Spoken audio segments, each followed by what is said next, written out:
Okay, we will start the joint conceptual meeting of the Board of Mayor and Aldermen and the Franklin Municipal Planning Commission.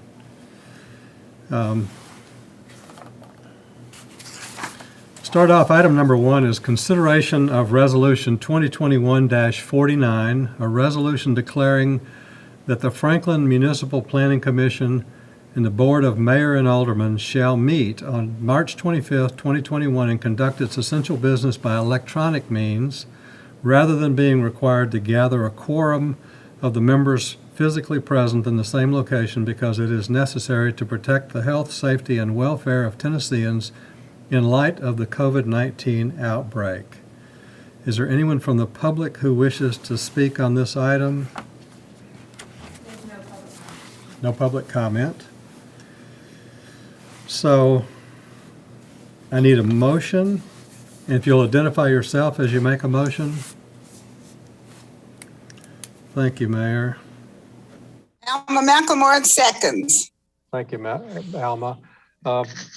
Commissioner Allen? Aye. Commissioner Franks? I don't see Commissioner Franks. Aye. Oh, are you there? Okay, got you, Jimmy. Commissioner Harrison? Sure. I think so. Okay. And Scott Harrison, I think, was going to be a few minutes late tonight. Commissioner Lindsay is present. Commissioner McLemore?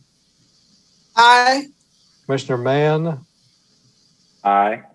Commissioner Orr? Aye. Alderman Peterson? Aye. And Commissioner Williamson? Aye. Alderman Berger? Aye. Alderman McClendon? Not here yet. Alderman Speedy?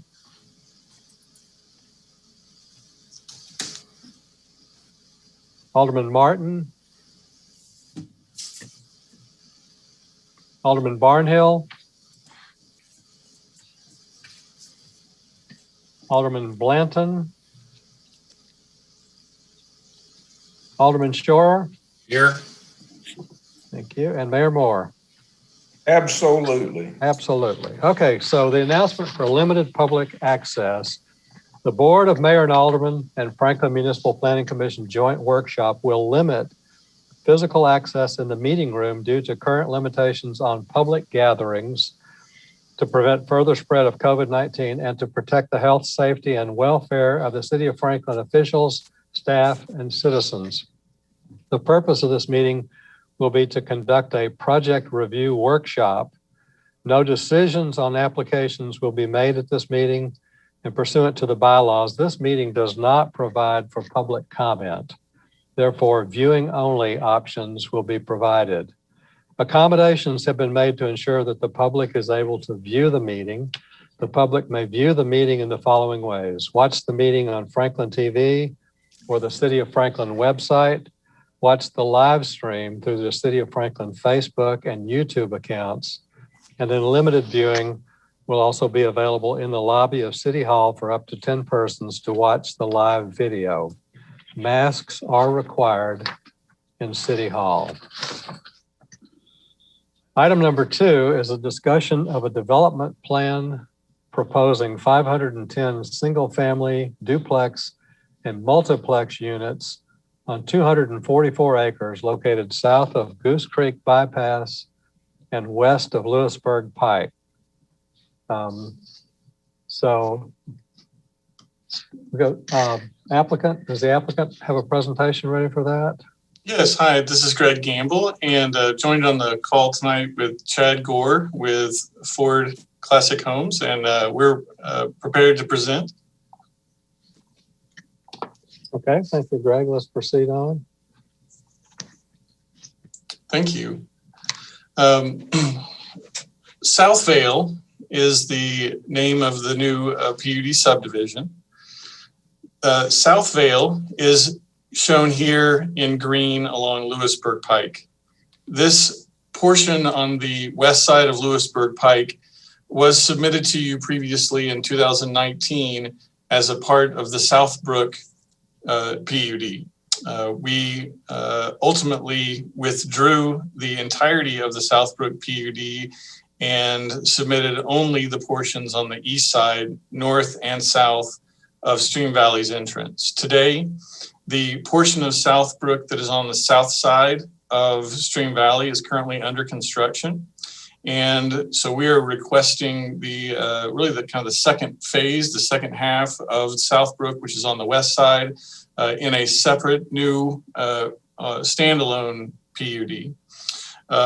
This area on the west side would have a separate HOA from the Southbrook neighborhoods that are located on the east side of Lewisburg Pike.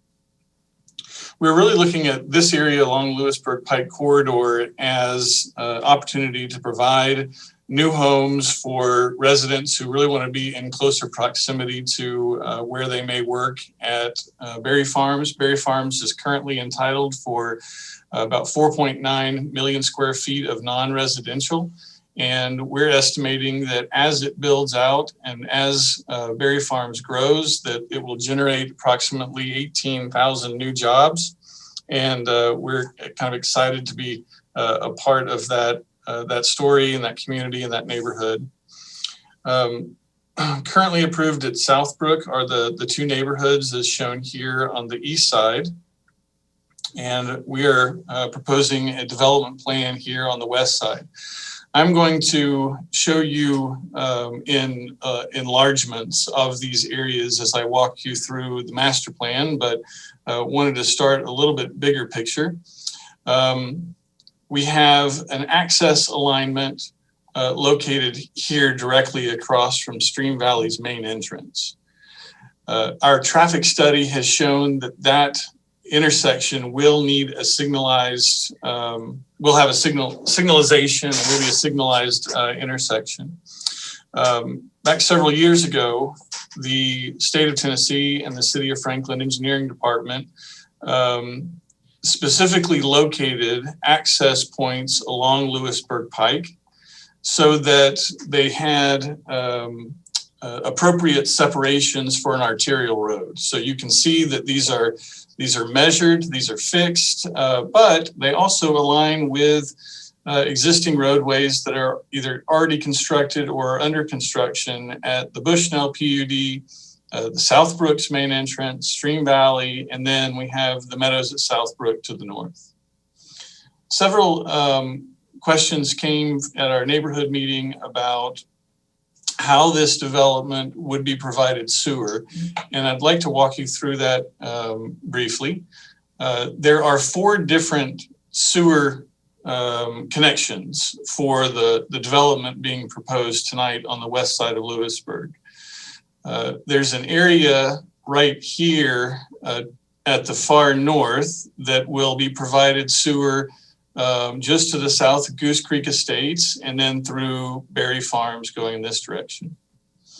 To approximately this point in the development plan, this area would be provided sewer through Southbrook and through Stream Valley. The sewer is already installed to this point, so a connection then going over toward Berry Farms. The third area then would connect to an existing manhole here at Bushnell and go through Stream Valley in this direction.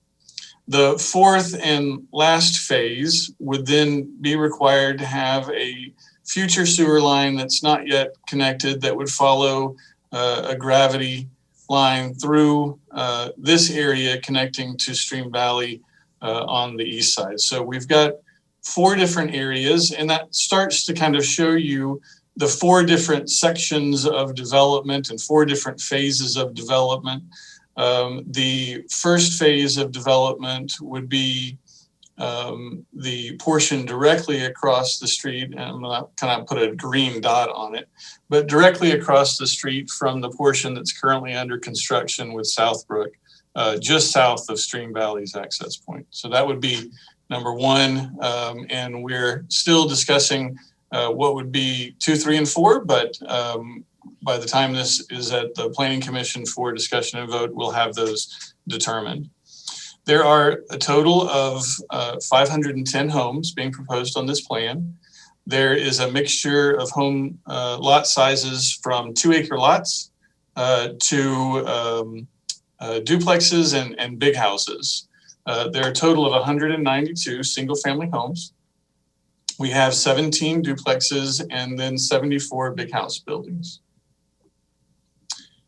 This area is at the far north and has a mixture of alley-loaded single-family detached homes that are highlighted here in the salmon color.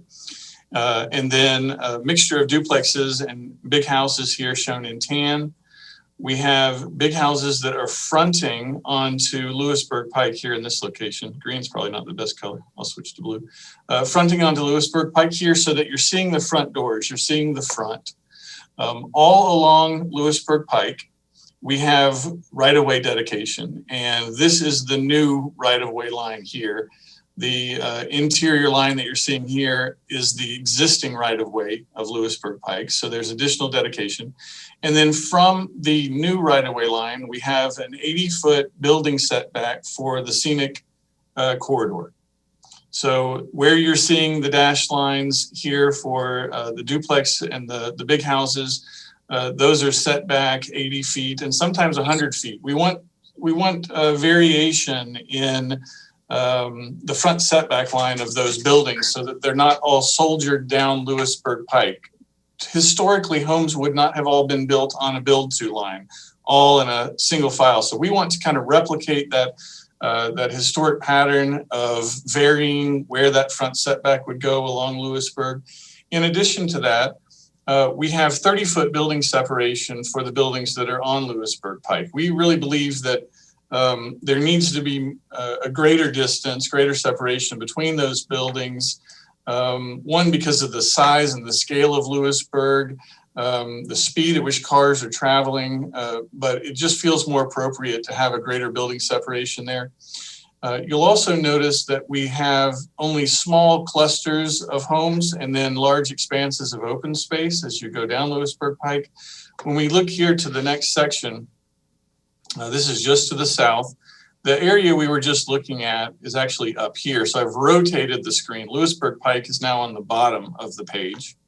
And you'll see with the big houses, we have kind of a rhythm that's being established going down the street that's a mixture of big houses and duplexes so that we have a variety of scale and have intentional open space in between those to provide separation.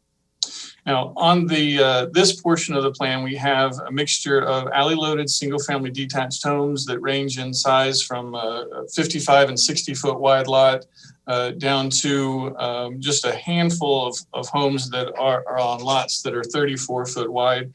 But we're well below the new established parameters for the smaller lot size below 40 feet. The city of Franklin has a new guideline in the zoning ordinance, which allows for muse alleys. And a muse alley is a wider alley that is more surface for fire trucks and maneuverability. And that muse alley is incorporated when we don't have a safe space or a landing area really in the front yard for fire apparatus, fire vehicles. So we don't expect them to park on Lewisburg Pike to fight a fire. So they're going to use the alley that's located behind, and that alley is a larger section and provides them more space to work with. Well, the maximum length of a muse is 800 feet. And we have been working with staff on a design solution for this area. We know that the distance between the Bushnell entry and the Southbrook entry is about 1,200 linear feet. So to provide an alley that is less than 800 feet is a little tricky. Staff is asking that we remove this cul-de-sac here. They're not too excited about this design solution. So for this block, we are going to be working with staff to see if we can't come up with a design solution that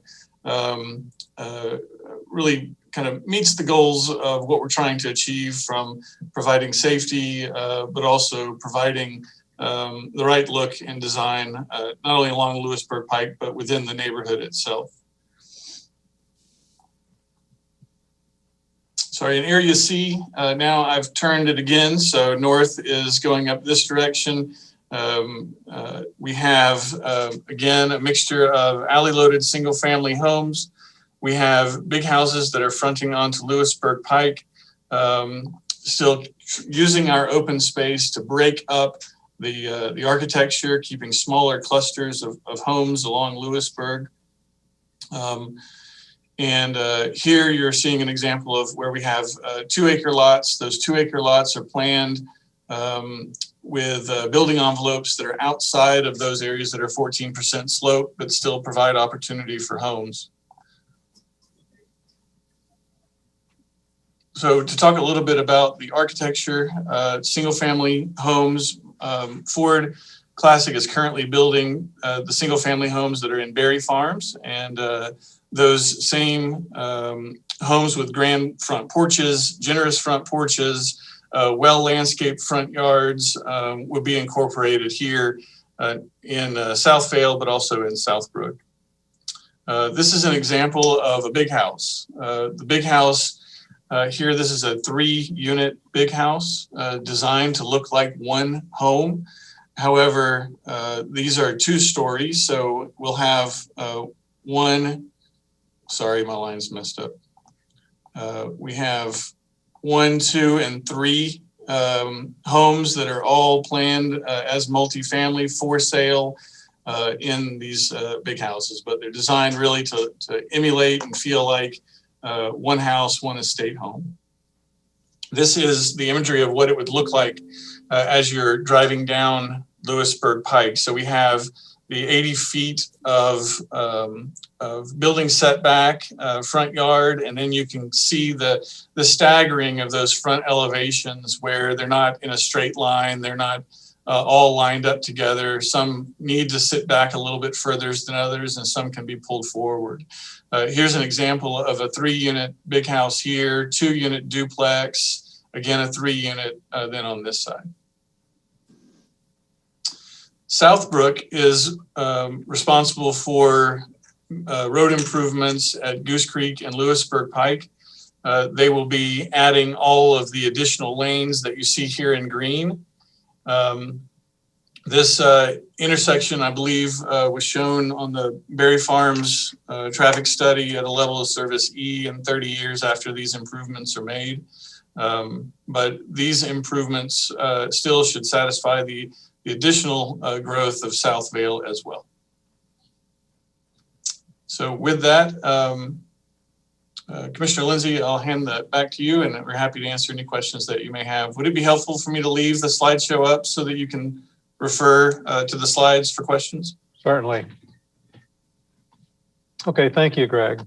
Staff, do we have staff comments on this project?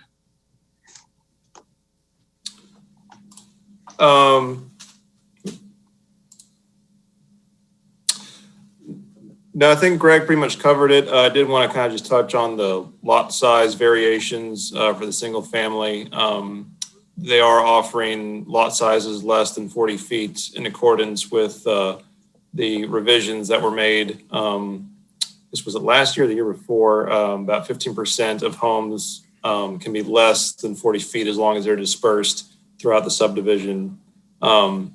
And they provided all that documentation. So it's a good variety of houses for this development. I believe Jimmy had some comments as well. Yeah, just real quick, I wanted to add the improvements were actually identified when this was part of the overall Southbrook PUD back in 2019. So those were ultimately tied to the development on the east, but it was all studied at the same time back in 2019. So we carried that over to the current traffic study. And we actually have a reduction in the total number of lots by about 40 homes. So.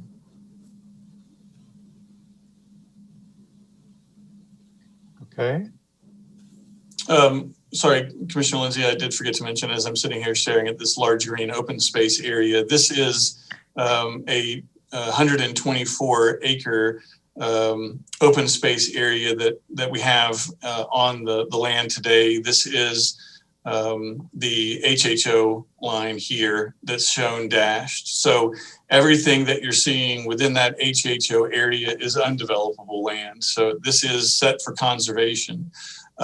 Previously, when we submitted Southbrook, we were proposing that this be a public park.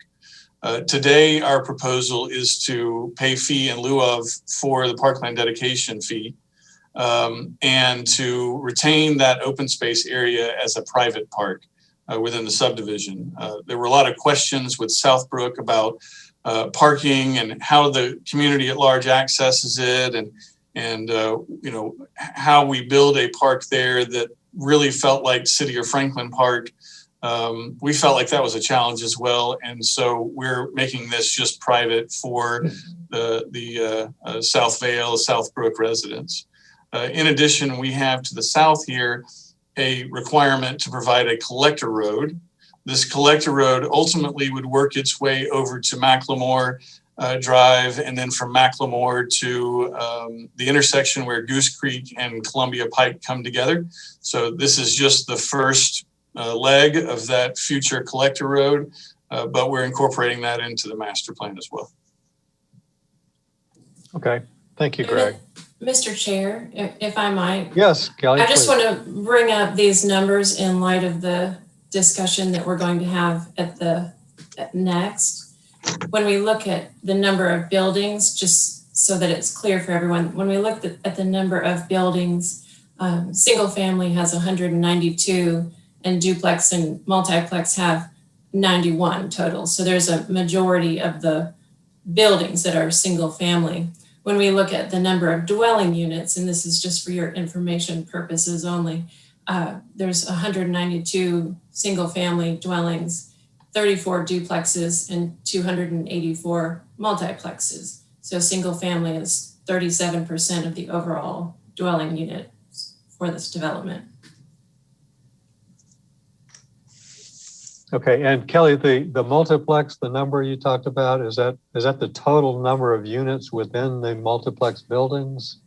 The total number of units. Okay. And Greg, correct me if I'm wrong. I did some math while you were talking. David, you know, Kelly, most of them are triplex units as opposed to fourplex. So, but I think you may be right based upon what you said. I can do the math as well, for sure. Okay. Great, thank you.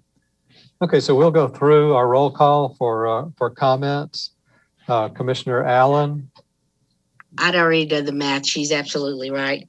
I had looked at the triplex with the duplex being 34. Greg, this question is to you. I'd noticed that it's an average of like 3.83 units per on the triplex units. My question to you is, and I think you'd already answered, but I want to be sure, don't want to assume, all of these are for ownership. Is that correct? Yes, ma'am. My question to you is, what is the price range of your duplex units? That's a great question. I don't know that they've been established yet. We are looking at both the duplex units and triplexes and the big house, really in that workforce housing range. But Chad, you're on the line. I'm not sure. Have we looked at price points or ranges for these at this point? No, I don't think we have a great, I don't think we could zero in on that quite yet, but only thing I could make a sort of a guess at would be the duplexes, maybe around 500,000 per unit. As far as the multiplex stat flats, I don't have it would be irresponsible to try to guess. So. Thank you. That's it for me. Thank Okay. you, Marsha. Commissioner Franks. It looks really good. I think they've done a good job in dedicating that right-of-way setback. It looks good. I have no comments. Thank you. Commissioner Harrison, are you with us yet? I don't think so. Commissioner Lindsay. Okay, so yeah, I had the question about the number of units in multiplex, and it seems that given the location of these all along Lewisburg Pike, that using triplexes is probably an appropriate approach to that. I begin to get concerned when they get above that level because they become massive houses, not big houses. And so I appreciate that. And I like the visual effect coming down Lewisburg because it is consistent with a lot of what we see when we come down Lewisburg. Those are my comments. Commissioner McLemore? Some have already been said, but any preliminary numbers on number of students and what schools would be affected by these numbers? Do you have any idea right now, early numbers? We're generating approximately 175 students overall with this, but the schools that we're looking at are likely to change. We do know that these students would go to Thompson Station High School, to Independence? Independence High School. We know that Oakview Elementary School is currently hovering right around 60% occupancy right now. And it's been helpful since they opened up the new middle school off of Henpeck? No, I'm sorry. No. It's at the end of Long Lane on Gosey Hill. They have a new elementary school on Gosey Hill, so they were able to make more capacity available at that elementary school off of Henpeck. The middle school on Henpeck is currently at an occupancy of about the same 60%. So this corridor Lewisburg Pike is really one of the best corridors to accommodate new school growth in Williamson County, to be honest. No further questions at this time, Commissioner Lindsey. Okay, thank you. Commissioner Mann. The only thing I had to add was I agree with the staff on the cul-de-sac. So it sounds like that's going to be eliminated. So we don't need to dwell on it. But I also agree that aesthetically to be a little bit weird to have that. And then my only other comment is that I would love to entertain, instead of traffic lights, roundabouts. I don't think that's necessarily for this commission, but something to explore anyway along Lewisburg Pike. So that's all. Great, thank you. Commissioner Orr? Yeah, other than the park area, what other community amenities will be included, like pools, clubhouse, playground for kids, that sort of thing? I was waiting for someone to bring that up. So we are currently working on the site design for our clubhouse, swimming pool, parking area. I don't have that as a part of this presentation tonight, but by the time we present this again to you at the Planning Commission, it will be included in our master plan, and you'll see the site plan for that. Great, thank you. Alderman Peterson. No questions at this time. Okay, and Commissioner Williamson? The only thing I would say is I know the private park area is a substantial area, 124 acres. I guess my question would be, or consideration is that I know that might be somewhat of a draw for the surrounding community area, coming in to use that park area, and just wanted to know if there was any thought of perhaps beefing up the parking a little bit around the clubhouse, should you have outside people wanting to come and enjoy that. Okay. Great, thank you. It'll certainly be a trailhead for sure, yeah. Okay, Alderman Berger. Just reiterate the ideas of roundabouts. I think that is important in these developments. That's all I had to add. Okay, thank you. Alderman McClendon, are you with us yet? Nope. Okay, Alderman Speedy.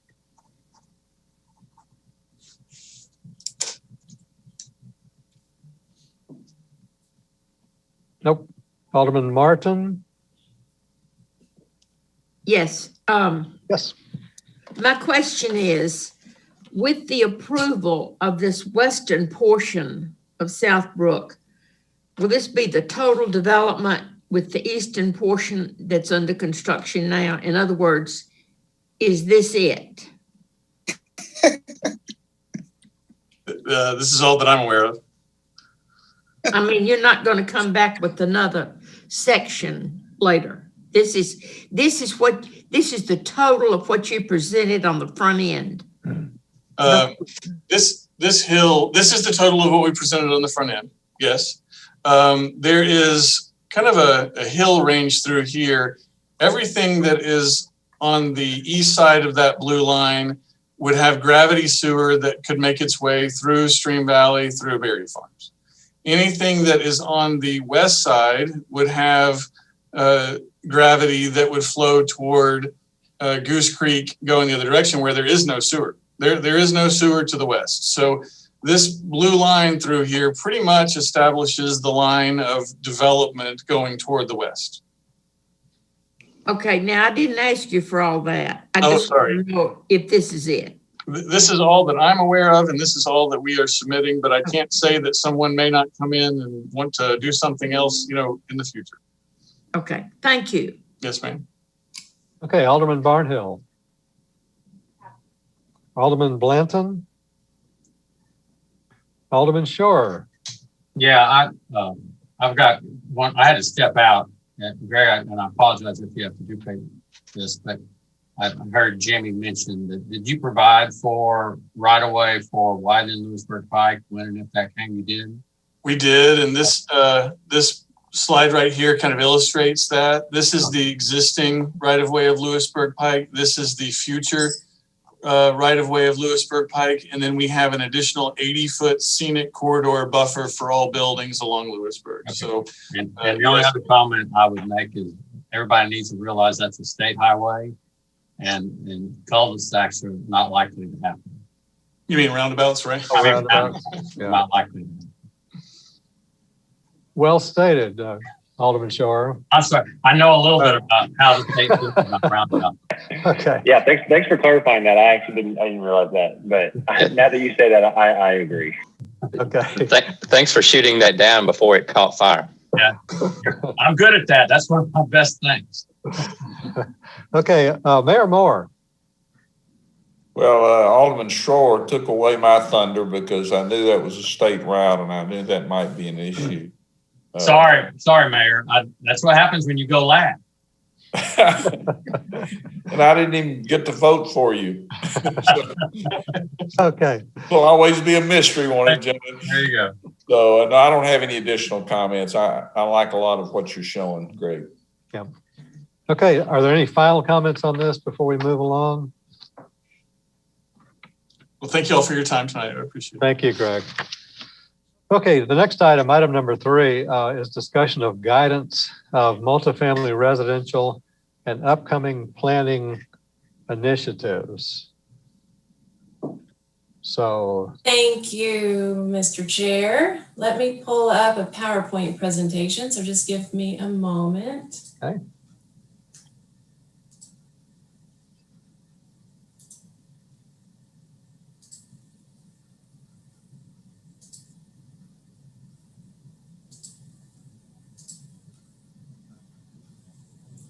Okay, do you see it? Yes. Not yet. All right. Almost. Yeah, there we go. Okay, well, last month, the BOMA and the Planning Commission had a healthy discussion following the release of the 2020 development report, which shows the existing housing by type and also all of the approved housing by type for the community, and the significant difference in composition between our existing housing type breakdown and our approved housing type breakdown. And part of that conversation resulted in bringing up a moratorium, or the idea of it. And so we wanted to provide some guidance on that and follow up from last month. So moratorium is a temporary prohibition of an activity, and BOMA does have the capability to pass a resolution to place a moratorium on a certain land use activity. Multifamily was what was really being discussed, and that could go anywhere from rezoning, development plans, site plans, all the way down to building permits. And while a moratorium is an option, staff would suggest leaning on our current master planning documents while using some upcoming initiatives to delve into this issue about the housing breakdown and the balance and mix of housing types and options for the community. with the goal of updating the guidance in Envision Franklin based on the results of that. We have several upcoming initiatives, and so we're going to highlight those tonight. One is the 5-year Envision Franklin update, which Envision Franklin calls for. It will have been approved for 5 years next year. The Goose Creek Coordinated Study is one that you're familiar with. You've heard that the rationale for that study a couple times. And another one that is coming from Williamson County, which is an initiative to do a joint long-range growth plan with the county and all of the municipalities within it. So starting with the Envision Franklin, it sets the long-term vision for how the area should grow and develop. And there are certain areas where multifamily is a recommended land use, especially along our interstate corridor. But in other areas, multifamily is not considered an appropriate use. And it'll be 5 years since Envision Franklin was adopted. Plan amendments have started to increase, and that usually tells us that it's time to take another look at the plan. Because plan amendments aren't supposed to be step one in a development approval process. They're supposed to show how an area grows and develops. And we have seen more multifamily approved in recent years than we have before. The proportion has simply been higher. And that is coupled with other neighborhood development approvals that come through that are weighed more heavily on townhouses and multiplexes and duplexes, which is why I brought up those numbers for the previous application. Both of those items are causing single family to be less of a proportion of the overall housing composition. So I'm going to turn it over to Andrew, and he's going to go into a little more detail about the Envision Franklin update and the other 2 initiatives that we will be undertaking. Thank you, Kelly. As you can see, we have some big projects on the horizon. And this year, we'll be starting the 5-year update of Envision Franklin by doing some background research, taking inventory of the policies. We're going to evaluate all the amendment requests that we've had over the last few years and formulate an outreach strategy. Next year, we hope to bring on a consultant to provide some structure to the process as well as some policy expertise. And while we're not anticipating major changes, the update could result in more specific guidance on mixtures of dwelling types to achieve the desired balance of housing. You can go to the next slide. The Goose Creek Coordinated Study is a short-term project to help us understand how growth can occur in the newly annexed lands east of I-65 and south of Long Lane. We're currently working on drafting an RFQ for consultant assistance to engage the property owners, citizens at large, and further define how future land uses can be appropriately served by a new street network and sewer extensions. And you can go to the next slide, please. And lastly, the Williamson County government, the county mayor and the planning department, they've reached out to all of the municipalities in the county, and they're leading the effort to update urban growth boundaries and planned growth areas. I do want to note that we have not updated our UGB in a comprehensive way since it was put into place roughly 20 years ago. So this will be a big undertaking. And back to you, Kelly. Thank you, Andrew. So our staff recommendation on this is to focus staff's full resources to advance the initiatives that Andrew covered and engage the community in envisioning and having those conversations about housing balance in the city. We don't recommend a moratorium because of the intensity and volume of discussion and interest that creates and time spent dealing with addressing the pros and cons of the moratorium itself, rather than spending that time on these needed initiatives that staff needs to do. And in the meantime, while these are underway, staff would recommend that the city maintain Envision Franklin in its current state as a long-term vision for the community.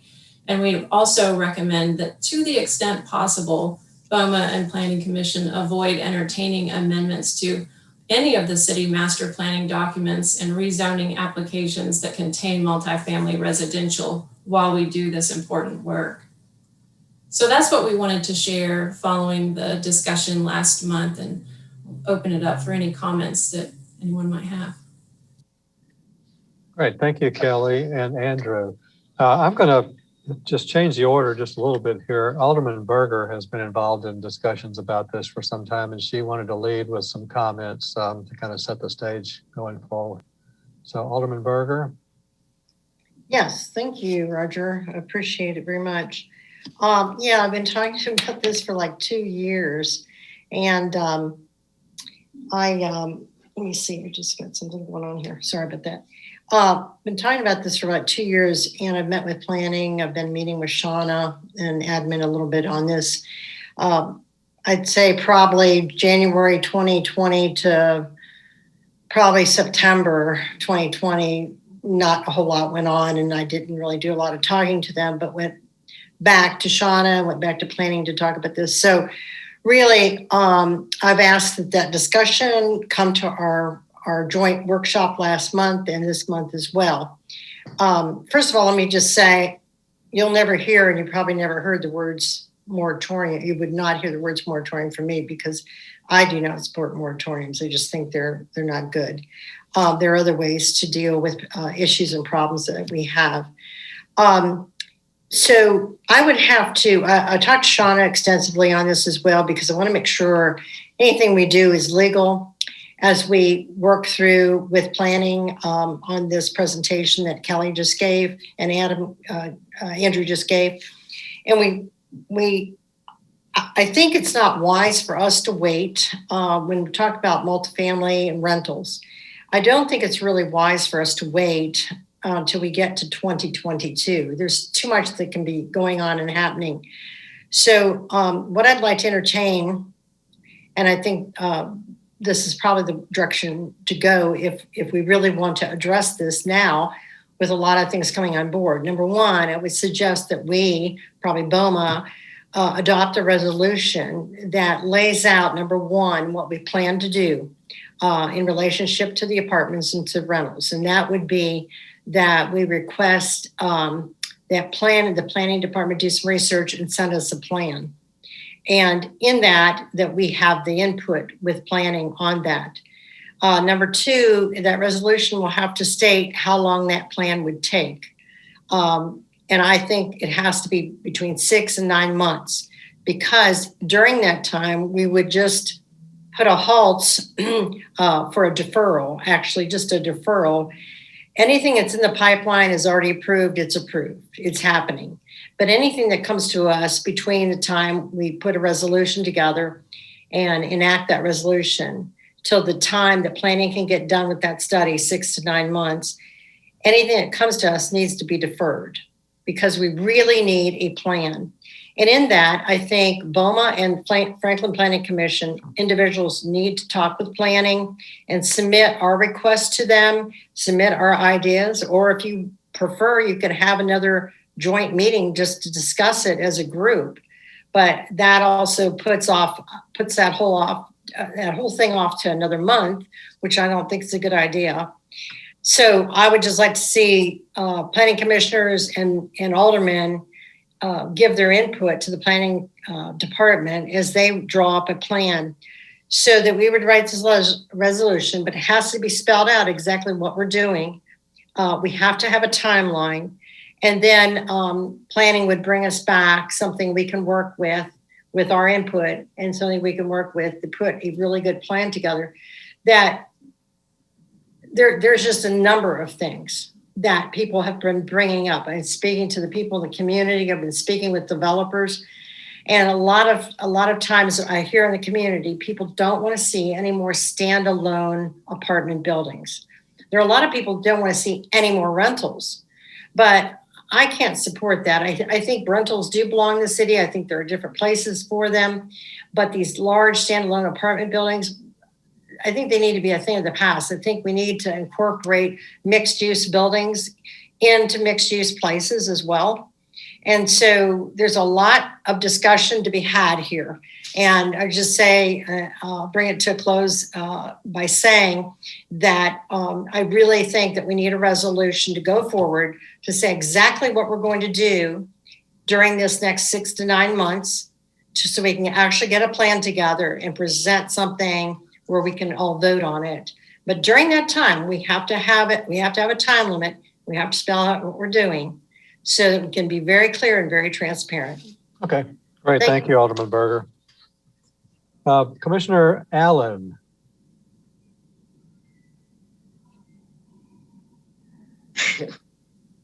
Okay, I will try my best to be diplomatic, Marsha Allen here. Okay, so, Roger, can you come back to me, please? Come back to me when you finish with the rest of the planning commission. Certainly. Commissioner Franks. And as we all make our comments, bear in mind that we're watching the clock too, so. Agree with Ms. Alderman Berger on all points.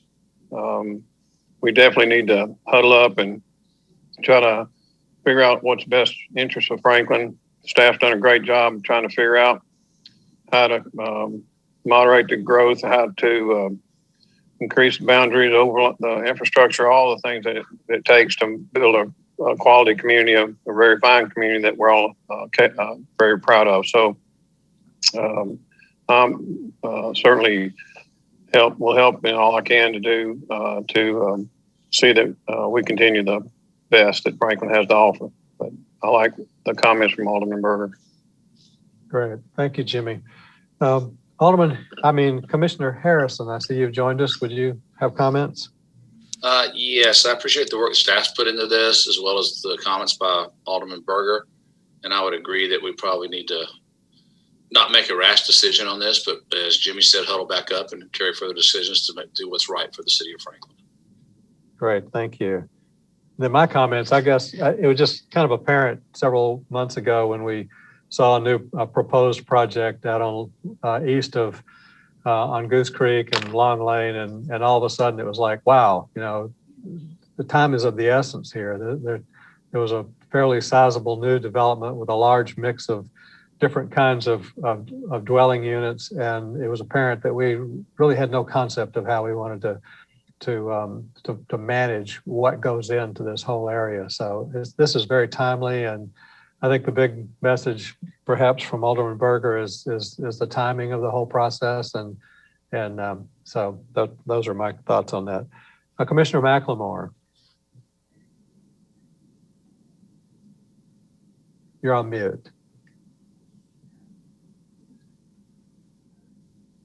Alma, you're still muted. Okay. There you go. I'm an advocate of for sale units because we have had a lot of multifamily come through, and a lot of it is rentals, but everybody can't own property, and everybody can't own a townhome or whatever. And if we had this proposal right now, we were implementing this with no standalone apartments, we would not have the price points that we have over at the former Meadowview apartments that we just built. This is a diverse community. There are people here that can afford certain amounts of rents, and there are certain ones that can't. We don't want to have a community where the rents are just $4,000 a month if we do rent, and then even the for sale units. So that we've got to think about all of this as we go through this process. And like Alderman Berger said, submit your thoughts and ideas. We will be doing that, or should. But we need to think about that we don't need to say that we're never going to have any more standalone apartments again, because it could warrant that if there was property and there was an opportunity, and it could be lower price points for people that need to live in here, because we need people to work and live in the same community. So there's a lot that we have to think about. Right, thank you. Commissioner Mann. Yeah, thanks. I'm always for more studying. I'm certainly open to that. I agree that we need rentals but I'm absolutely open to the discussion on how much and what type. I did quite a bit of homework since our last discussion on this point, and based on the structure of our zoning ordinance, I believe any sort of impact moratorium, so to speak, on multifamily would also prohibit, would be a pause or moratorium on condominiums.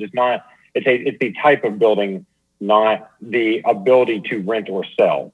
And I think that's an important distinction we need to make, because if we're trying to prevent apartments, but we want condos, let's not mix that up. So let's be very careful and measured about this as well. That's of course assuming I'm correct on those points, and perhaps that's more of a legal question for Shauna. But I'm a fan of the mixed use. The proposal we just saw is a nice mixed use of potential rentals with the triplexes. But I do think there are some places in our city that we absolutely need rentals, affordable rentals. So that's what I had to say.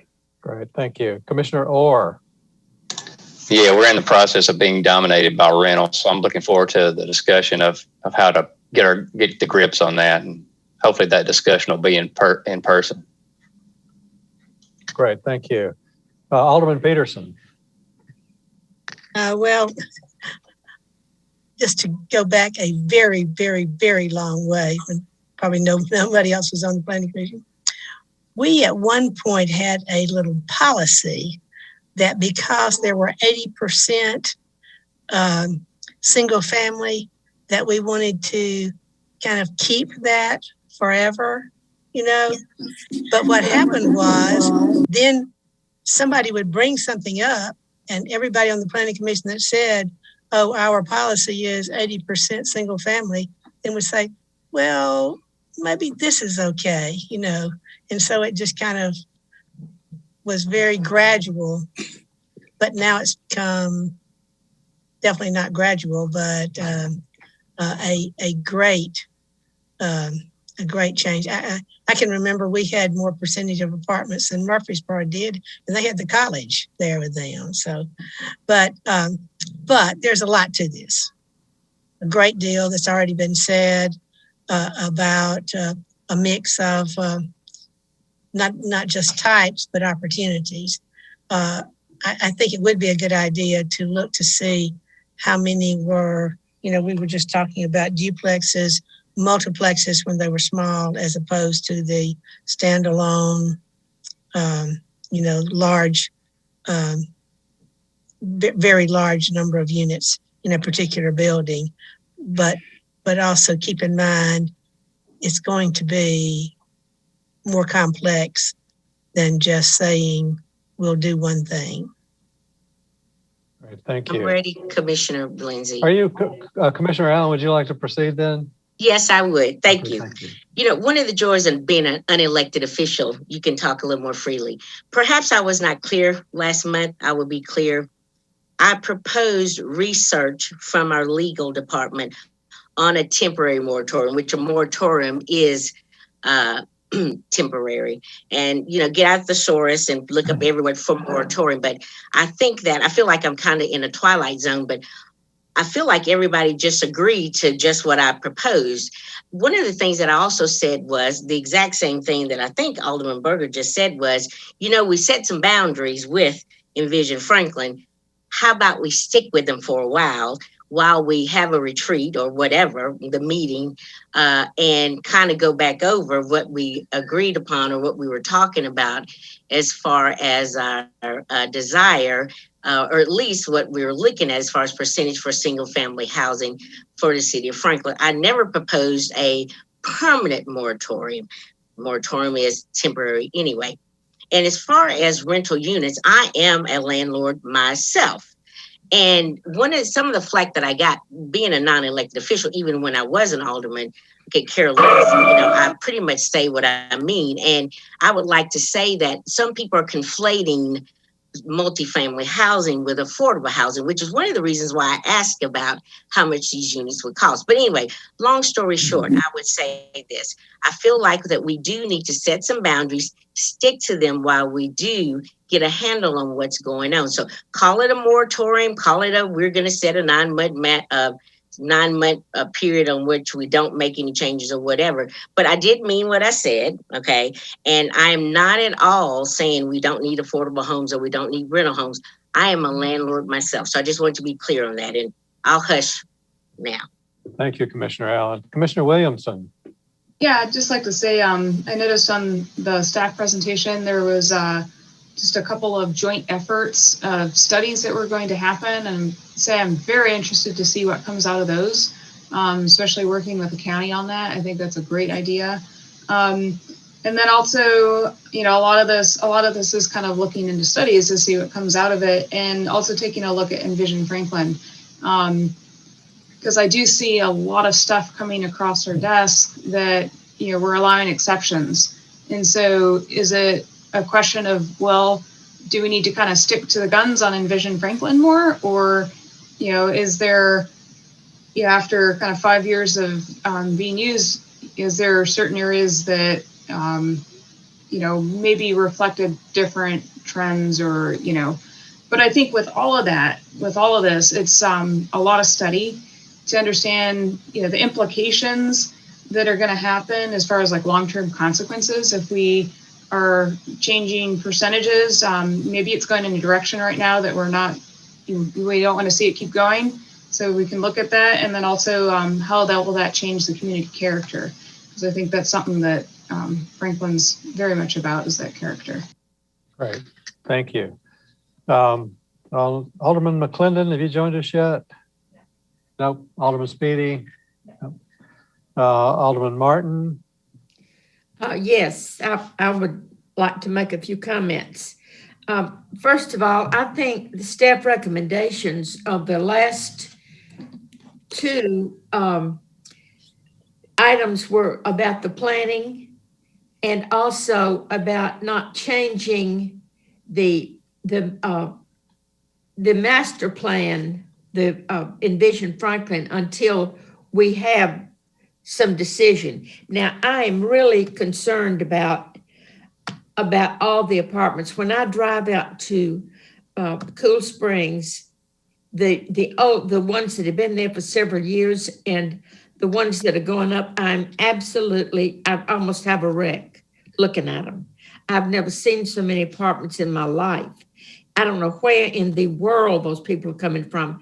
Well, yeah, I probably do, but never mind. We have mushroomed into multifamily. Just drive out there. We've just mushroomed. There are no single family homes in any of those new areas. And it was supposed to be, you know, maybe you don't want single family homes in Cool Springs. I don't know, but I just think that we are going to have to be really, really careful. And I think if we do decide maybe not to change the Envision Franklin plans or make changes to that until we have some sort of plan. And now I don't understand how we're going to make decisions and have an agreement about it. It looks like it's going to be a mess to me, but I hope everybody is more positive about the results than I am, because I don't see how we're going to come to any kind of informative decision. Okay, thank you, Alderman Martin. Alderman Barnhill, have you joined us? Yes. Alderman Blanton? Nope. Alderman Shore. Yeah, I have a few comments. Mayor, I hope I don't take any of your thunder. A couple of things is I agree with Kelly when she said that she would like to see us relook at the Envision Franklin piece. And that's the best way to progress rather than to do something, you know, in 9 months and then something later on. We've already got a bunch of apartments that have been already approved. They're in the pipeline in some form or fashion. But, you know, one of the concerns that I have, and it kind of, to me, raised a little more, it's just a kind of insignificant piece, but it's not. On the Board of Mayor and Alderman on Tuesday night and the Planning Commission previous night, a development on the Lewisburg Pike was approved both by the Planning Commission, I think 100%, against the wishes of the staff and against the what was part of the planning process. It had too many lots based upon access. And so Planning Commission and Board of Mayor and Aldermen went against staff and approved more lots than what we should have allowed. That's a trend that we have to watch out for. And so, you know, the importance of a document, a planning document, is to give staff the ability to review, make decisions, and basically, if the aldermen participate in the planning document, they should agree with it because they voted for it. It's part of the city's. It's an ordinance, and so you know you're allowing personal influences and other things to affect how people vote. And I don't agree with that. The other thing is that when you limit apartments, what you're initially doing is you are going to raise the prices of apartments because no matter what happens, supply and demand is going to be part of this process. And so it will ultimately raise apartment costs to the point where they are completely unaffordable. And I'm concerned about that as well. I think there are ways to get around this. I like multi-use buildings. I think those are nice, but I think it should be done in a bigger document, a bigger expansion of Envision Franklin and not shoot from the hip. And I think that's all I've got to say. Great. Thank you, Alderman Shore. Mayor Moore. Alderman Shore, you didn't take my thunder, so thank you for that. First of all, I want to say that I could never be supportive of a moratorium. That's not in my vocabulary. We have some significant challenges when we look at the predictions for our growth in the future. And that growth means more people in our county and our city, but it also reflects a significant number of jobs coming to our community, which I think is really important. To me, I think what staff has recommended with these three different studies, first of all, an update of Envision Franklin, the Goose Creek Coordinated Study, and then the Williamson County Growth Plan, all those are important things for us to do. I'm not very supportive at this point of some type of deferral for 6 to 9 months. To me, that's just kind of like a moratorium. And I think Commissioner Mann made a good point, is that rental versus ownership, like in a condominium. I think that's one of the challenges we have, is the apartments we're seeing, more of them should really not be apartments for rent, but condos for sale. And I think we need to be looking at that. Envision Franklin is a document that we all approved, and that document goes into great detail as far as how we manage growth and where things should be.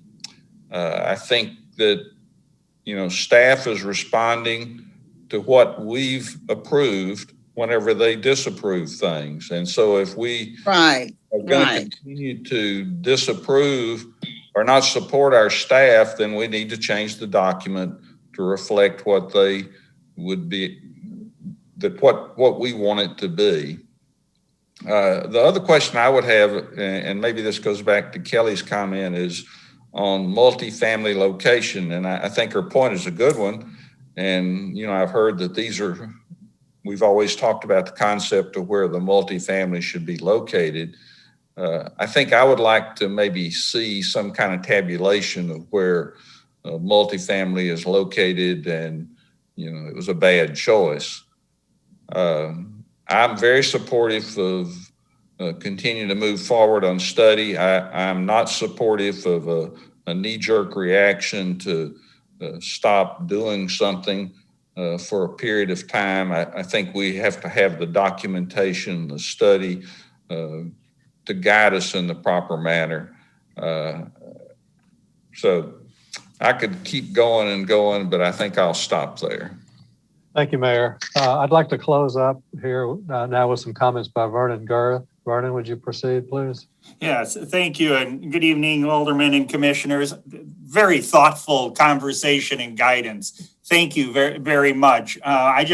So we can move on, we'll take this information, bring Eric up to speed, talk with Shauna, and get something on a Board of Mayor and Aldermen work session agenda for further guidance. And if we have to look at some budget amendments to secure some consultants on this, we'll include that as well, and we'll report back next time we see you.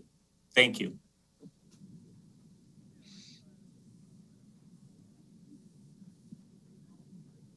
Roger, you're muted. Okay, thanks. Item number 4, continued discussion of an Envision Franklin amendment requesting a change from conservation subdivision design concept to multifamily residential design concept for property located at the intersection of Sawyer Road and Linwood Way, also referred to as the Buckley properties. So is there staff presentation on that? Greg, okay. Hi, my name is Greg Gamble, and I have a brief presentation tonight representing the applicant. I'm also joined on the phone by Austin Pennington, and I'll go through the quick presentation, and we'd love to have a discussion with you about this. Okay, please proceed. So just a brief refresher on this property. It's a total of 60 acres located off of Linwood Way at the intersection of Franklin Road and Linwood Moores Lane. The property itself is a total distance of 1.7 miles to I-65. We would like to have a discussion with you tonight about the building types for this property. There is no doubt that there is a demand for housing in Franklin. As I've reported to you in previous presentations, in 2015, there were a total of 55,000 commuters who drive into Franklin every single day to work. In 2019, just 4 years later, based upon data provided by Williamson Inc., that number has increased to 65,000 commuters that drive into Franklin. This information is available on the Williamson Inc. website. Interestingly enough, on the Williamson Inc. website, they also have data just for sale and for rent for just the Cool Springs area. So it would be very interesting as you look at multifamily and really housing opportunities, what is occurring in the Cool Springs area versus outlying areas around Franklin.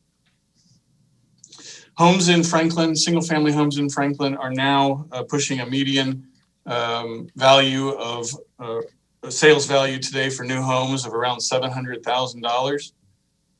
We are very interested in looking at this property here, the Buckley property, because of its close proximity to existing infrastructure and because of the new improvements to Franklin Road and improved access north to Brentwood and other accesses on to I-65, looking at this area as an opportunity to provide homes at a lower price point.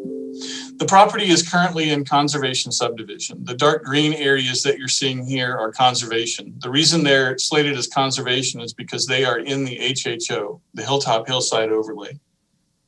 In a conservation subdivision, there are 3 building types that are supported. Single family homes, duplex homes, as shown here, to look as though they're one house, but you can see here 2 access points. And then the multiplex buildings, which are 4 units apiece. In the conservation subdivision design policy, you're not allowed to have a building with more than 4 units. However, directly across the street at Gateway Village, there are multiple building types. Now, this policy is different. This is the mixed neighborhood policy. It allows for commercial. It allows for multiple building types. we are requesting an Envision Franklin Plan amendment for multifamily residential. And the reason why is because we believe that this is an appropriate site to have development that is in keeping with the character and quality of what's across the street on Linwood in Gateway Village. Currently, townhomes and buildings with more than 4 units are not supported. These are photographs of both townhomes and multifamily buildings at West Haven and Berry Farms. What we're attracted to by the townhomes that are at Berry Farms is the varying level of, number one, the great quality of the architecture, but also the variations in the heights. Here you see a 3-story townhome next to a 2-story townhome, front porches, very inviting streetscape. Similar aspects to the multifamily buildings shown here in condos at West Haven. Additional streetscapes that have inspired us, we believe that these are could be very appropriate. Again, developed directly north and adjacent to Gateway Village. The property is a total of 59.48 acres, and 32 acres of that are in the Hillside Overlay district shown here in the dark green. That leaves an area of 26.75 acres. Now, in the 26.75 acres, there are portions of this that are undevelopable. Where there are naturally occurring slopes that are 14% or greater, those slopes must be preserved. So we've calculated an area around 19 acres of land that is not encumbered by steep slopes or development restrictions that could potentially be developed. Now, I do have some concept sketches of plans that we've been looking at that I'd love your input on. In fairness to staff, they've not seen these, reviewed these. These have not been through a technical discussion with them. This is more of a conversation about development form, character, mix of the different home types as we talked about last time. So this is an example of a development pattern that would provide a mixture of townhome buildings, multifamily buildings that would have more than 4 units in them, single family detached homes. So I've zoomed in on this a little bit so you can get a greater sense of the character, but this would have an access off of Linwood Way.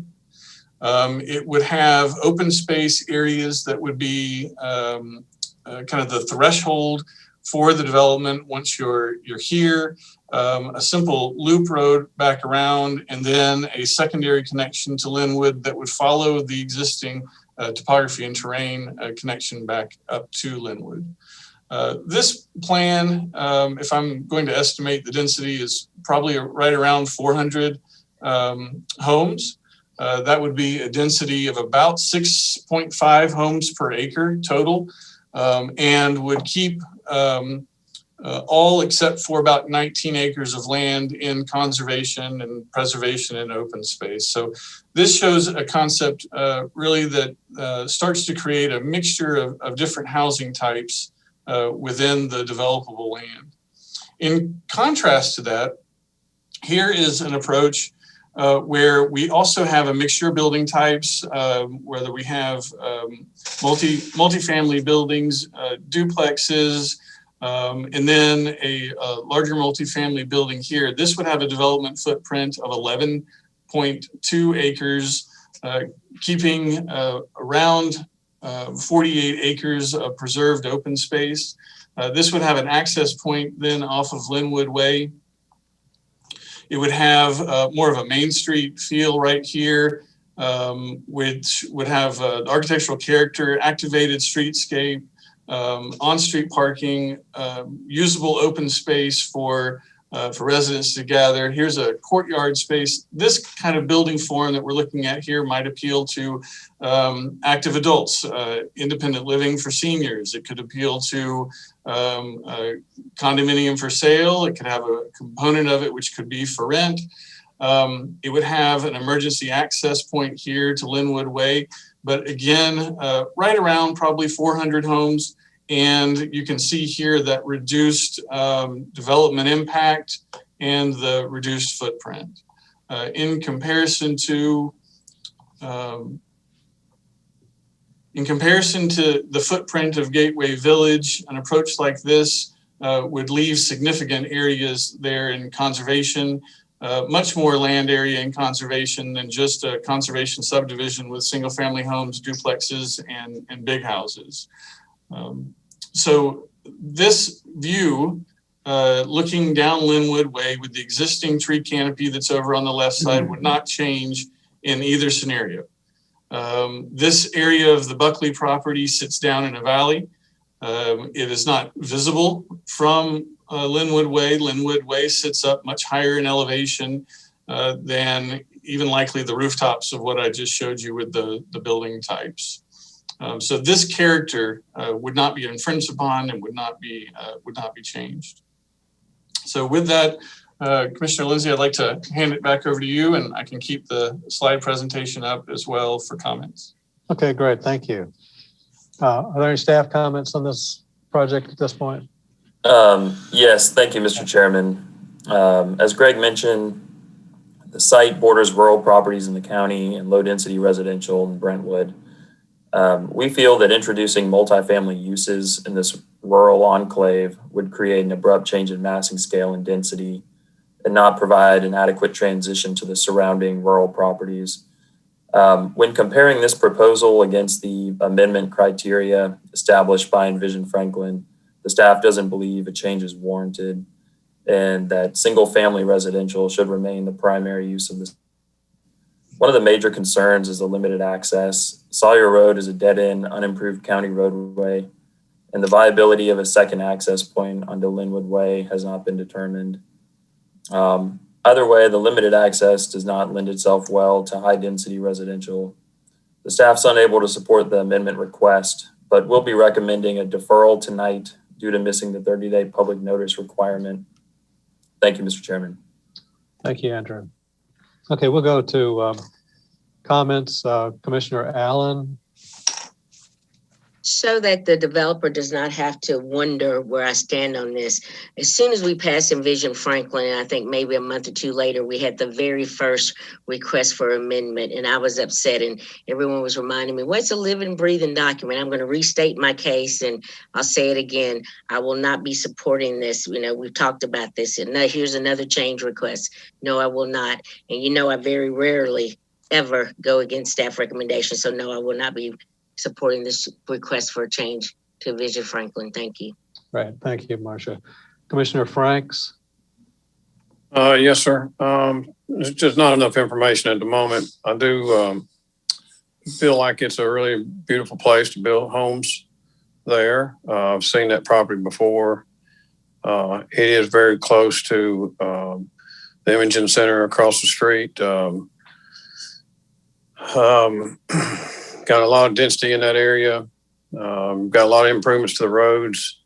You know, so just have to see how this deferral comes about and what is presented, if there's any change to it. Thank you. Great, thank you. Commissioner Harrison. I have no comments at this time. Thank you. Thank you. Commissioner Lindsay, yeah, I'm concerned for the massing, the density that it would kind of consume what right now is a pretty picturesque, beautiful little valley. I'm also concerned about the infrastructure. I've seen some other maps relative to the sewer infrastructure that carries the wastewater back to the south. I think there's some confined spaces or constricted places in that interceptor line that to drop a high density piece right at the very terminix of that upper end of that service area is probably not a prudent thing to do at this point. Commissioner McLemore. Commissioner Lindsay, do you mind if I address the sewer question? Greg, we're running way beyond where we should be at this point. That's certainly an issue that's okay. I can address it at the planning commission. Right. Okay, Commissioner McLemore.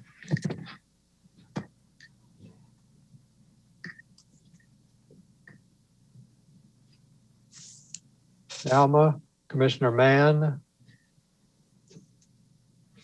I don't have any comments right now. Okay, Commissioner Orr. Yeah, I couldn't support a zoning change on this. I believe that 4 units per building is the ideal for this area. From a bird's eye view, it looks like it would have something in common to Gateway, but it really doesn't. Gateway is a totally different location, totally different scenery, and it's at the intersection of the 2 main roads there. And this is not. This is off in a hollow. Right. Thank you. Alderman Peterson. No comments. Okay. Commissioner Williamson. Yeah, I'd say that I also wouldn't be in support of the increase in density. Well, I know it's been discussed that, oh, well, visually you won't see it. It's still an increase in density. Great. Commissioner McLemore, did you have any comments to make at this point? She fell off the call. Okay. Alderman Berger. No comments right now. Alderman McClendon. Nope. Alderman Speedy. Nope. Alderman Martin.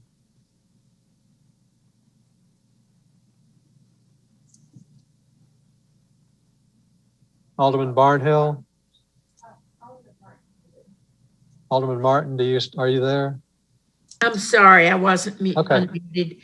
I've seen the property. I've seen what the developers want to do. I do think it probably is too dense, and I would like to see it developed in a much less dense kind of development. Okay, thank you. Alderman Barnhill. Nope. Alderman Blanton. Nope. Alderman Shore. No, he's gone. He let me know he was leaving. Mayor Moore. Yeah, I'd like to just say something. This is a beautiful piece of property, and it's a rare gem, maybe. The density bothers me some. I think my question is, under Envision Franklin, if it's a conservation subdivision, why don't you just develop it with that? Is it being driven by the need to pay for the property? I think that's kind of the question. Yeah. Okay. Any other wrap-up comments? Okay, we need to move to item number 5, discussion of ordinance 2021-07, an ordinance to amend chapter 23 of the zoning ordinance of the city of Franklin to redefine substantial damage and substantial improvement related to cumulative time frame and market value for properties located in the floodplain. Staff. Thank you. Good evening, everyone.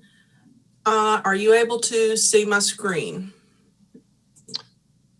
Yes, it's starting to share. Okay. As you know, previously, we've had several discussions on this. During the adoption of the new zoning ordinance, there were several concerns voiced from homeowners regarding some of the higher regulatory standards that the city has in regards to floodplain. We coordinated a public meeting in March of last year to discuss freeboard, substantial damage and improvement, the cumulative time frame, and how market value is determined. From that, we haven't gotten to a point where we're ready to make a recommendation on freeboard, so we're not addressing that. We will discuss freeboard and floodway, parking in the floodway at a later date. But moving forward now, our proposed amendments are to change the cumulative time frame for substantial damage and improvement from 10 years to 5 years, and add the option of an independent appraisal for the determination of market value. There's no direct impact to the city for either of these items, and we would be looking for an effective date for this of January 1st, 2022. And I'll be happy to answer any questions. Great, thank you, Shannon. We'll go to comments. Commissioner Allen. No comments at this time. Commissioner Franks. No comment. Commissioner Harrison. No comments at the present time. And since it's my turn, I do have comments. First, just a couple of comments about this portion of this proposal. And I apologize that I missed the second work session when this was discussed recently. First, the change to allow the use of an appraisal by a licensed real estate appraiser is entirely appropriate. It's been allowed by FEMA for quite some time, and by comparison, even in Nashville, we allow and occasionally use a private appraisal as an alternative to using the assessed value on the tax assessor's website. In the wake of a disaster, you have to be able to use that property assessor's value, because if you're doing thousands of these things, it's important that you're able to look at these values for every property. It's a quick and easy thing to find and to use. And occasionally, if the value of an improvement or a disaster repair is higher than that 50% level, a homeowner has the option of hiring an appraiser to obtain a higher, perhaps a more accurate appraised value. And then while you still stay below what may now become a new higher 50% level, it allows more work to be done and repairs to be done without exceeding that new level. So I absolutely support that change. I do have concerns about the change of the 10-year cumulative value to a 5-year value for these reasons. First, if a house is compliant with the requirements for the floodplain ordinance, then there's no limit to the amount a homeowner can spend on repairs or improvements. With a non-compliant structure, even if that structure was at or below the base flood elevation, with a 5-year period, a homeowner would be permitted to essentially spend half the value of the house every 5 years, because at 5 years, you go back to zero, without ever bringing the structure into compliance. And when I was researching to write the Nashville ordinance, I found that the 10-year time frame was pretty common across the country, and the 5-year time frame was much less so. The sooner a structure is brought into compliance, the less likely we are to see continued damages. I've worked with property owners that have had floods, had water in their homes as many as 4 times in 5 years. There have been 2 articles in the Tennessean in the last couple of weeks with extensive discussion about the new FEMA risk rating program that is intended to properly price flood insurance premiums. There is speculation that policies for structures in Middle Tennessee, predominantly higher risk or non-compliant structures, could see as much as 500% increases in premiums. Of course, that would be limited to 18% rise per year, but it would never stop rising. Non-compliant structures will bear the brunt of these significantly higher premiums. It's quite honestly, it's a way to avoid bringing a house into compliance, because you've got a shorter time frame over which to amass those expenditures. I think it's a bad idea, and I don't support it. Commissioner McLemore.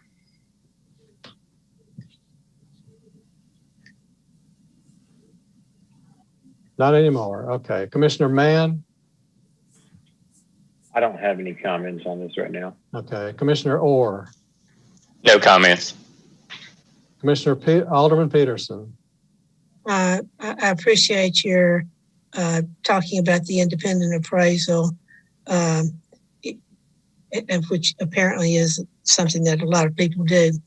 I do want to say that I have also read with interest the article in the Tennessean about the potential for flood insurance to go up that high. However, it said in that article that you could go to the website of this, I guess, unofficial group that has made these comments and put your, let's see, I think you had to put the zone in, let's say the zip code, and then you put the address in.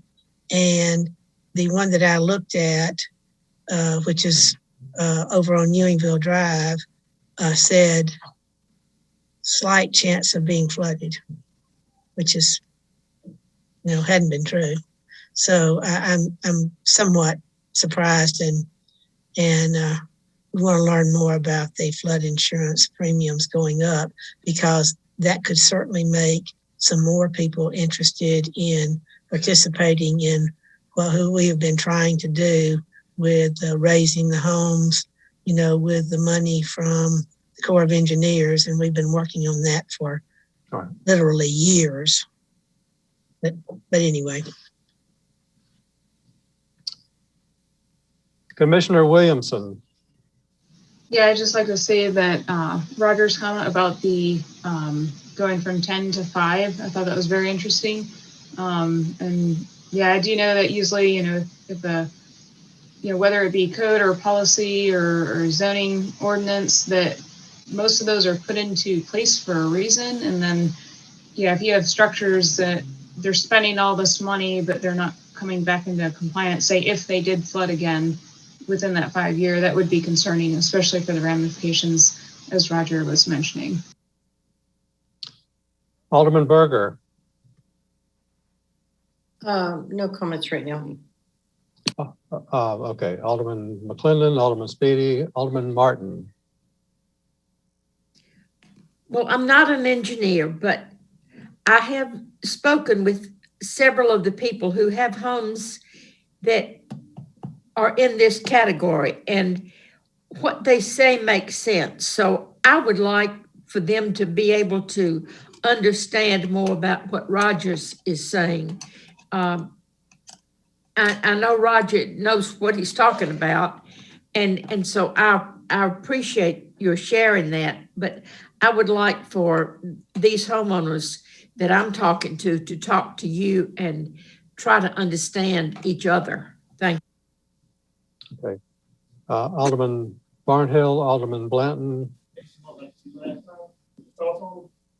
And the vegetables and the baked potatoes are down there. You have to put them on soup.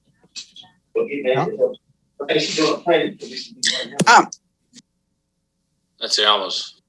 Was that Alma? That's her phone. Now she's muted. Alma, did you have any comments you wanted to make? Yes, I lost connection and just got back in. I'm sorry, I missed, but I have no comments at this time. But my connection just dropped and I was just now able to get back. Okay, I'm sorry. Mayor Moore. Quick comment. I appreciate your comments about 10 years versus 5 years, and I need to think about that and study that a little more. I like the idea of the outside appraiser. I mean, the city never pays what the assessed value is whenever we have to negotiate property. And so I think that's a false value. Shout out to Shannon McCoy. She does a great job and she's so knowledgeable, and we're so proud to have her and the work that she does. Absolutely. That's it. Thank you, Mayor. Are there any other closing final comments on this item? We've still got plenty of time to talk now, now that we've rushed things along.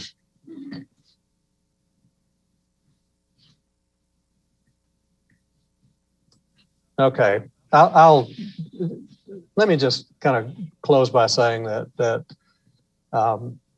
we've worked. I mean, I think I was involved in the early drafting of the Franklin floodplain ordinance. Certainly was involved in a lot of the revisions to the Nashville ordinance after the 2010 flood. And in Nashville, we've got a high freeboard requirement, a 4-foot freeboard. We've bought and demolished 400 houses since the flood and actually the years prior to the flood in Nashville, because it takes houses that are flood prone and likely to flood over and over again. It takes them out.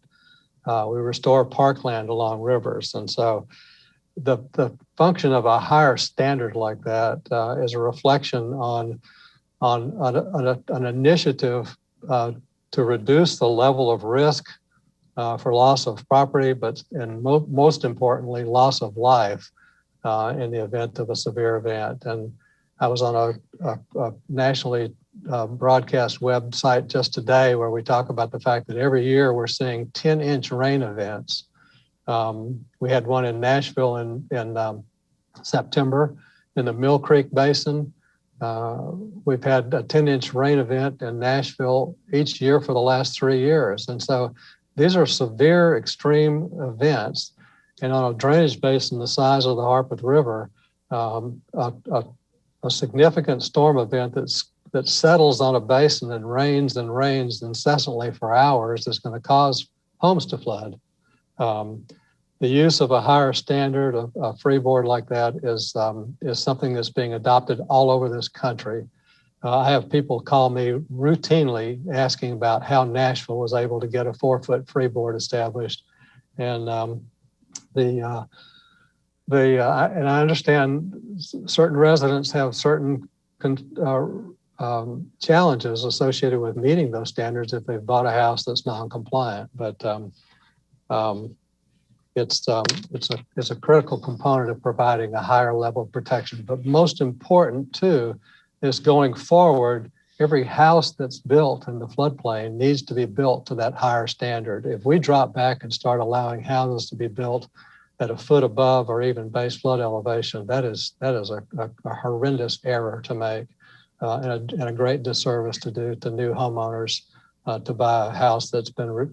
We don't build things to minimum standards here in Franklin, and we shouldn't enforce the standard for floodplain protection. That's minimal as well. So, okay, anything else to close out our joint conceptual workshop? Seeing none, I would entertain, let's see, I can just declare this one to be adjourned. So for those of you that will, we'll see you again at the Planning Commission meeting shortly. Thanks a lot.